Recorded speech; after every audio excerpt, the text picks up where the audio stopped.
प्रकृति का अपना नियम होता है। इसके नियम के सामने में किसी का नियम काम नहीं करता है। जैसे गर्मी आती है, यह प्रकृति का अपना नियम है। वर्षा आती है तो प्रकृति का अपना नियम है। ठंडी आती है, प्रकृति का अपना नियम है। इसी प्रकृति मंडल में हवा है, हवा का जो गुण धर्म है उसका अपना नियम है। अग्नि का जो गुण धर्म है उसका अपना नियम है। पानी का जो गुण धर्म है उसका अपना नियम है। प्राकृतिक तत्व जितने हैं सबके गुण धर्म अलग अलग है, उसका अपना अपना नियम है, अपना अपना काम है। ये सूर्य को देखिए, सूर्य अपना काम कर रहा है ना, सूर्य प्रकाश देता है।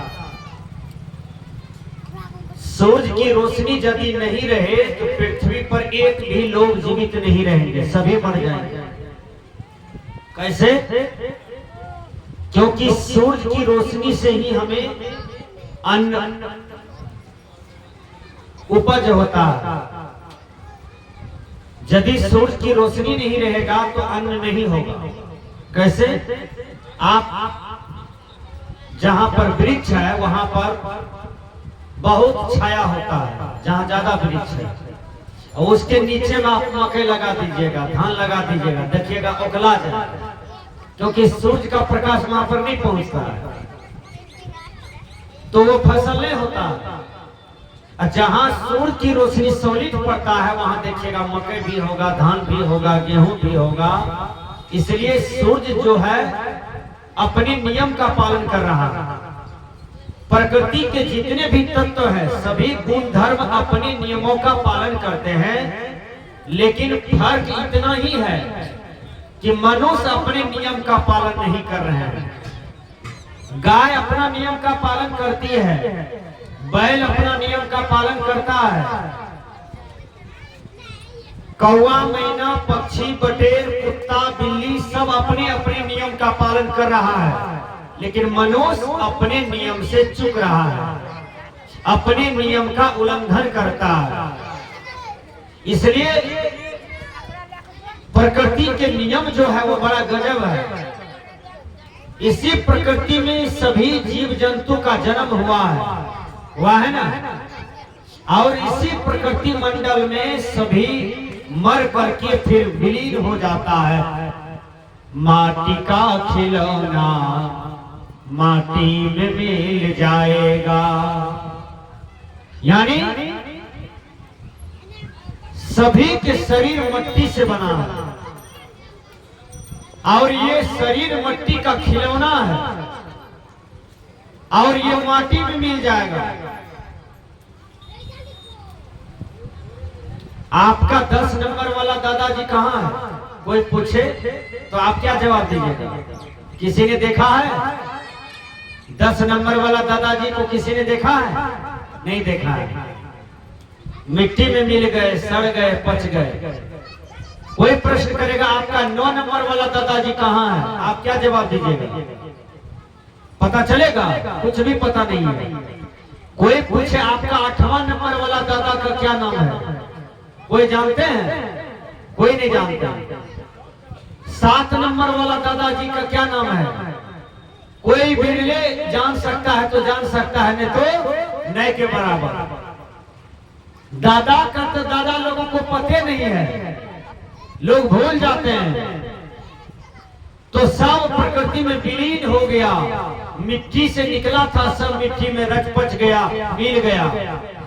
कोई यहाँ अस्थाई नहीं रहते हैं। भगवान कृष्ण ने गीता में कहा, हे अर्जुन, जो आज तुम्हारा है वह कल किसी का था, परसों किसी का हो जाएगा। परिवर्तन ही संसार का नियम है। इसलिए अर्जुन तुम शोक मत करो, तुम मोह मत करो। यहाँ कोई अपना नहीं है, यहाँ कोई किसी का नहीं है। जो लोग कहते हैं बेटा मेरा है, बेटी मेरी है, दामाद मेरा है, जमीन मेरा है, घर मेरा है, मेरा मेरा कहने वाले चले गए श्मशान घाट, लेकिन यहाँ का सामान यही रह गया और कुछ भी साथ में नहीं गया, किसी के साथ में कुछ नहीं गया। अभी आपने भजन सुना था, माटी केर बनल शरीरिया, माटी में मिल जाए हो भाई, केहू कुछ लेके न जाए। मिट्टी के शरीर मिट्टी में मिल गया, जितने भी गेहूं चावल मकई जौ कौनी मरवा निकला है सब मिट्टी से निकला है। खा पी करके फिर मनुष्य मिट्टी कर देता है। जिस शरीर में खाता है वो शरीर भी मिट्टी का है, और फिर मिट्टी का शरीर से आत्मा निकल गया, फिर मिट्टी में मिल गया। सब चीज मिट्टी ही मिट्टी है। 2000 रुपया है वो क्या है, मिट्टी ने है। 500 नोट है वो मिट्टी ने है। छोड़ दीजिए 2000 500 को सड़क पर, 6 महीना के अंदर में फिर मिट्टी का मिट्टी हो जाता है, कहीं कुछ। इसलिए इस माटी के बर्तन से मोह न करें। यहाँ कोई किसी का नहीं है, लेकिन फर्ज निभाइए। गुरु शिष्य के प्रति फर्ज निभावे, शिष्य गुरु के प्रति फर्ज निभावे। हम राष्ट्रपति हैं तो देश के प्रति फर्ज निभावे, हम प्रधानमंत्री हैं तो हम देश के प्रति फर्ज निभावे, हम मास्टर साहब हैं तो हम विद्यार्थी के प्रति फर्ज निभावे, हम माता पिता हैं तो हम बाल बच्चे के प्रति फर्ज निभावे। जो फर्ज नहीं निभाता है उसी पर कर्ज चढ़ जाता है। इसलिए फर्ज निभाइए, सब अपना अपना फर्ज निभाते चलिए कि हमारा फर्ज क्या है, हमारा धर्म क्या है, हमारा कर्म क्या है। हम इंसान बन करके आए हैं तो हमें क्या करना चाहिए, मेरा धर्म क्या है। इसलिए मैंने कहा कि प्रकृति का विचित्र नियम है, गजब नियम है। इस नियम से कोई नहीं बच पाता है। एक बात बोलिए, यहाँ कौन आया जो मरा नहीं, और यहाँ कौन जन्मा जो गया नहीं, यहाँ कौन मिला जो छूटा नहीं। मेला जाते हैं देखने के लिए, मेला में ढेरी लोग हैं, ढेरी। 2 घंटा के बाद एक भी लोग मेला में नहीं है। कहाँ चला गया? जो जहां से आया है वहीं चला गया। तो हमारे नागेश्वर बाबू ये संसार में आए थे, लेकिन जहां से आए थे वहीं चले गए, क्योंकि ये संसार परदेश है, ये संसार धर्मशाला है, ये संसार मुसाफिर खाना है। अभिलाष साहब जी कहते हैं, यह संसार सराय मुसाफिरे, 2 दिन रहने आया है। यह संसार सराय मुसाफिर, मुसाफिर रात भर के लिए धर्मशाला में रहते हैं और सुबह होते ही बुढ़िया बिस्तर बांध के घर चल दिया। उसी प्रकार मृत्यु के थपेरा लगते ही बोरिया बिस्तर बांध करके यह जीव अपना अपना घर को चल देता है, मुख फेर लेता है, पहचान भी नहीं करता है। जब कोई मरने लगता है तो उसको पूछिए, हो दादा चिन्ह छा? वो कुछ नहीं बोलते हैं।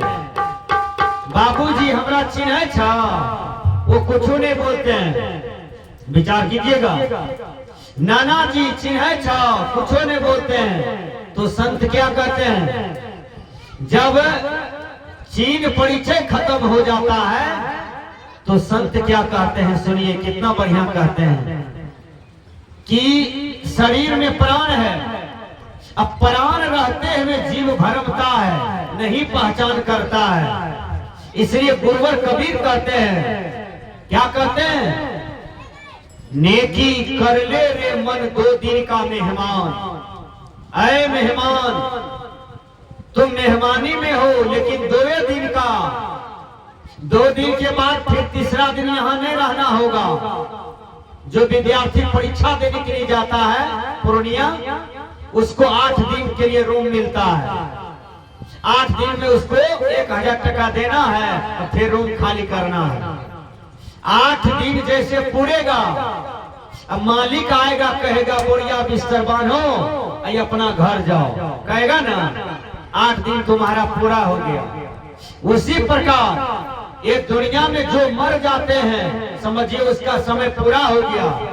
जो जवान है, बूढ़ा है, बच्चा है, कोई भी है जिसकी मृत्यु आ गई समझिए वह उतना ही समय के लिए आया था। उसमें किसी भी प्रकार की शोक नहीं करना चाहिए, किसी भी प्रकार की दुख नहीं करना चाहिए। इसलिए आप लोगों से निवेदन है कि आप लोग इतना सुंदर ज्ञान की बातें संसार में सब नहीं बता सकते हैं, कोई बिरले ज्ञानी ही बता सकते हैं। इसलिए आपका अपना है वह शुद्ध चेतन आत्मा।